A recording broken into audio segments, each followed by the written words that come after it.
कुठल्या गोष्टींवर तुम्ही नॉमिनेट करायचं ते नीट ऐकायचं. तुला सांगतो, मला सांगायचं जर मागील आठवड्याच्या निकषांवर असं जर म्हटलं तर मागच्या आठवड्यात ज्या ज्या काही गोष्टी झाल्या त्यावर थांब. नीट ऐक, नीट बैस. शहाण्या मुलासारखा राहा, सतत लहान मुलासारखं नाही वागायचं.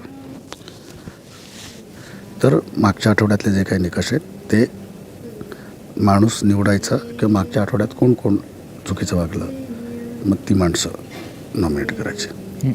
गेमबद्दल म्हणाले, मागच्या आठवड्यात जे खेळ झाले त्या खेळाच्या निकषावर ते जर झालं तर खेळात कोण कोण चुकीचं वागलं ते तू डोक्यात हे करून ठेव. मला तसं सांगत जा. हां, मग तेच सांगणार ना, म्हणूनच आत्ताच सांगितलं. रोज सांगत जा. हां, बरं. हे सगळे लिहून ठेवणार. पैसे, सल्ल्याचे पैसे एका दिवसाचे 10,000 रुपये एका सल्ल्याचे. तसं काय नसतं. बाहेर तसं काही नसतं. नाही, मग जा तिकडं, मग ते निकुताईला सांग, निकुताई देईल तुला सल्ले, आहे ना. घनश्याम नंतर तूच आहेस ना आता निकुताई. कोण म्हटलं तुम्हाला? कोणाची निकोच आहे? ती घनश्यामची निकोच आहे असं. चाई नाही बोलायची, ताई बोलायची.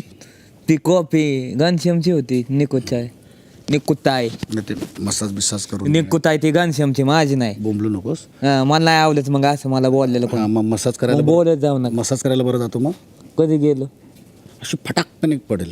तीच म्हणली ये तुझं डोकं चुलती. मग तू जाणार. मग आता मग ती सांगेल या लोकांना नॉमिनेट कर, ही कारण दे. माझं म्हणणं आहे का नाही कोणाचं?